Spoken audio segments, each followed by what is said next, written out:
Rescue teams approaching this region often slow down instead of speeding up.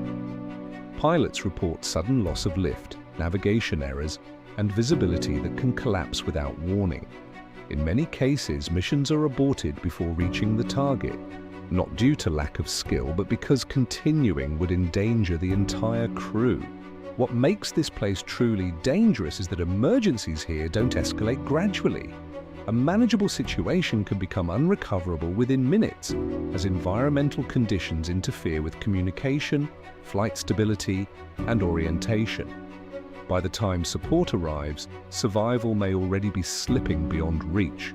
This area lies far from major infrastructure, forcing rescue operations to travel extreme distances before even assessing the situation. Aircraft must carry extra fuel, reducing payload capacity and limiting maneuver options.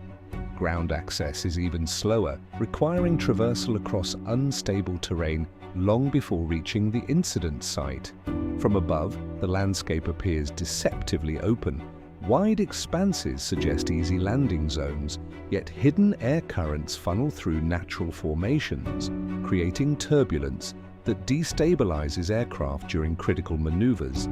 Pilots often encounter sudden altitude changes that instruments detect too late to correct smoothly. Weather conditions compound the risk rather than announce themselves dramatically. Clear skies can shift into hazardous states within minutes as localized atmospheric patterns intensify. Forecast models struggle to predict these micro-events, leaving crews exposed to rapid deterioration without adequate warning. On the ground, visibility can vanish even without precipitation.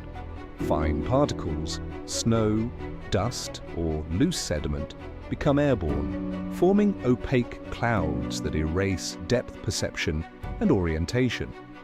A team operating in these conditions can lose sight of landmarks instantly, increasing the likelihood of disorientation. Terrain stability is equally unpredictable. Surfaces that appear solid may collapse under weight, triggering slides or sink-like failures that complicate movement and equipment deployment. Rescue crews must advance cautiously, consuming precious time while conditions continue to degrade. Communication systems are vulnerable in this environment. Terrain obstruction disrupts line-of-sight transmission, while atmospheric disturbances scatter signals unpredictably. Distress beacons may transmit intermittently, forcing search teams to operate with incomplete or outdated positional data. Physiological stress accelerates the emergency timeline. Exposure to extreme cold or wind drains energy rapidly, while altitude effects impair cognition and coordination. Survivors who might endure for days elsewhere can deteriorate here in hours without proper shelter. Fuel constraints limit operational flexibility. Aircraft cannot hover indefinitely while assessing landing conditions, and repeated approach attempts increase risk exponentially. At a certain point, pilots must choose between continuing or preserving enough fuel to return safely. In several documented attempts, crews reached visual proximity to victims but could not establish a stable extraction point. Wind shear disrupted hover control, unstable ground prevented landing, and cables swung unpredictably. Withdrawal became the only viable option. Isolation amplifies the consequences of failure. With no nearby bases or rapid response infrastructure, each aborted mission resets the timeline entirely. By the time conditions improve enough for another attempt, the situation on the ground may have deteriorated beyond recovery. What causes most failures here is not a single catastrophic factor, but accumulation.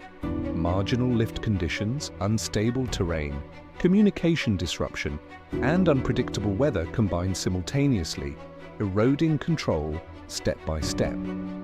Rescue operations depend on stability, and this environment systematically removes it. Unlike dramatic disaster zones, this region appears calm and indifferent. That subtlety leads many to underestimate the danger, believing preparation alone guarantees safety. In reality, the threat lies in how quickly controllable conditions can vanish.